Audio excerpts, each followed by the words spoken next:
often is it like that with us? We want the rewards and we want the results, but we don't always do the work. We miss that one little part, right? That all-important piece. We have to put some effort into it, and we need to do the things that we need to do and take those actions, okay? We want a successful business, but we get stuck in the strategic planning, right? We get caught up in the planning, always planning, never executing. We want financial security, but we're busy keeping up with the Joneses. We're spending money on things we don't want to impress people who don't care. We want good health. We have good intentions, but we get home and we plop down on the TV or in front of the TV and we grab whatever's handy, right? Convenient food. We want good relationships, but we wait around for the other person to change, right? It's not me, it's you, okay? So focused action for big results. I'm going to show you a few tips today to help you take those actions that you need to take, or we all need to take, in order to get the results that we want. But first we have to address the two elephants in the room, okay? Two things that always trip people up: procrastination and the myth of multitasking. Okay, procrastination. We all do it. Is anyone here? Well, let me ask. I don't want to accuse you guys of procrastinating if you don't. Does everyone in here procrastinate? Okay? All right, so do I. I do this all the time. And we all have our own little procrastination habits. And I think that getting kind of clear, identifying, recognizing what they are and what we're doing is one step towards avoiding procrastination in the future. I don't have any magic answers for you on this. I just don't. But I do know that for myself, recognizing what I'm doing instead of, staying in the dark and denial about it is pretty helpful.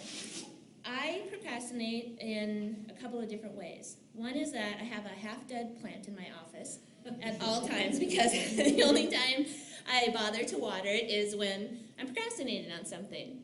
Right? My desk is usually a mess. My office is a mess, and it doesn't bother me. Some people get really stressed out about having a messy office. It doesn't bother me, except on those days when I have to sit down and do some work. And then all of a sudden, I just can't go on until this is my paperclip dispenser. It's not full. My paperclip dispenser. I got to fill it up. Oh, I'm out of paper clips. I better go to the office supply store. Okay, and on and on and on. And we all have these different habits of procrastination. So think about what your procrastination habits are.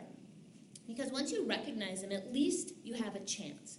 If you don't, if you think everything is necessary when it's really not, that's going to keep you caught up in this loop. So question to ask yourself, is what I'm doing necessary or is it interesting? Okay? Is it necessary or is it interesting? Think about the emails that you have in your email box right now. Are they all necessary or are they interesting? And I was working with a client who was very stressed out about all of the emails in her inbox because she subscribed to every expert, every guru, all this information. And she had to decide it was really just interesting. It wasn't really necessary. I want to share something with that I did. And actually, when I was sitting down to do write this presentation, to work on this presentation, I'm working on a presentation, focused action for big results. Sat down to do it, and I suddenly got the idea that if I used index cards, I would be so much more productive. It would just make me efficient. I could categorize my ideas. This would be great. Okay? Sounds good, doesn't it? Does it sound legitimate?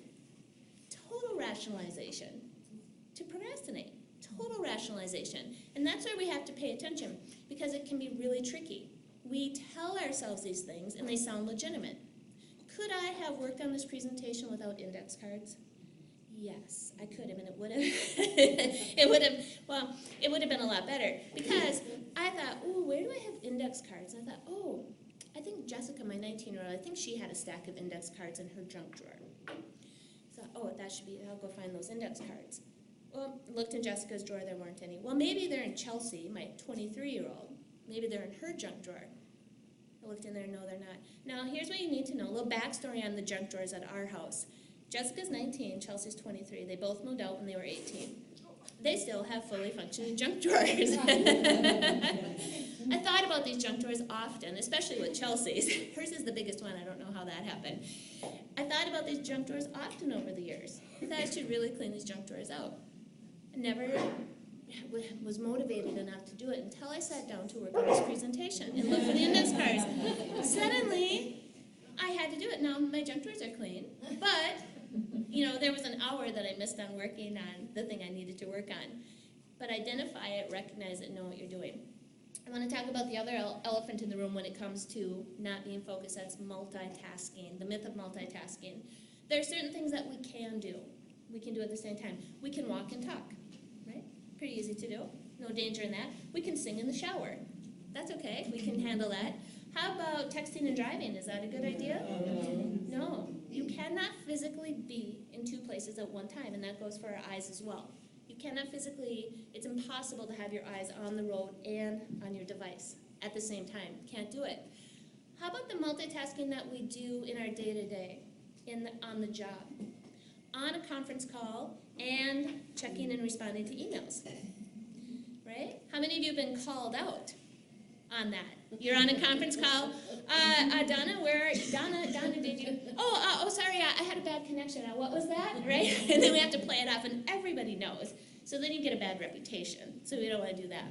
But the other thing about multitasking is there's been a lot of research going on about multitasking, Harvard, MIT, and Stanford, and what they're finding is that it's actually making us dumber. They have found that it actually drops your IQ points 10 points when we're multitasking, because you can't give two things your full attention. And where that becomes a problem is with our problem-solving skills. So the neural circuits, and I won't get too much into the science around this, but we have neural circuits in our brain that are like muscles. And the more you use them, the stronger they get. The neural circuits that we use for multitasking are different than the neural circuits that are used for deep thinking, for critical thinking, for problem solving. And we're not using those. So we're thinking an inch deep and a mile wide, which means we can maybe do everything kind of, part way. But what happens when we need to solve a problem? Right? What happens then? We just don't have, we're weak. We're weak. We don't have the strength to do that. And how many of you have problems that you need to solve on a daily basis? We all do. Right? Think about your business, your personal life, whatever, problems. And they don't have to be, big drama-filled problems. They're just a problem. Here's a situation that needs to be solved. What do I need to do? And we get so busy multitasking or thinking shallow that we just don't have the capability anymore to really think deep about that. Okay? So now let's get into the focus part. I just wanted to lay a little groundwork with the procrastination and the multitasking. So when we think about focus, what is it that we need to do? What is it we want to do?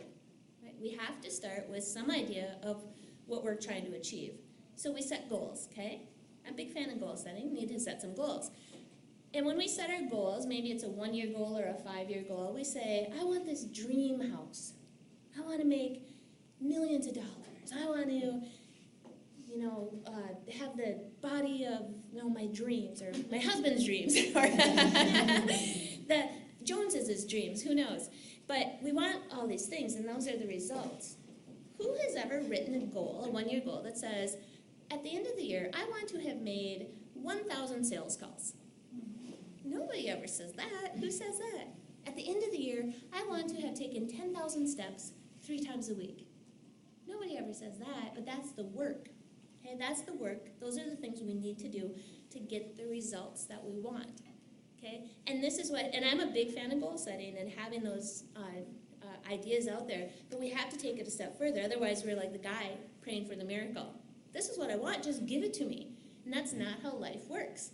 Life works by we do the work, then we get the reward. Most people have that philosophy all wrong. And in the workplace, this happens a lot.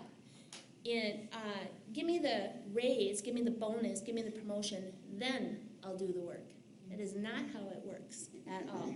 I do the work, then I get the results. But I get caught up in this too, right? I just want the resort. I want the rewards. I want the results. So we start to think about, and on your handout, there's some some questions to think about. If I want a successful business, I need to do what? What do I need to do? Success looks different for everybody. Okay, this isn't about a cookie cutter approach, but you have to kind of know what you're thinking about. I want financial security, so what do I need to do? I want a healthy relationship. What do I need to do? I want good health. What do I need to do? Not what does everybody else need to do for me.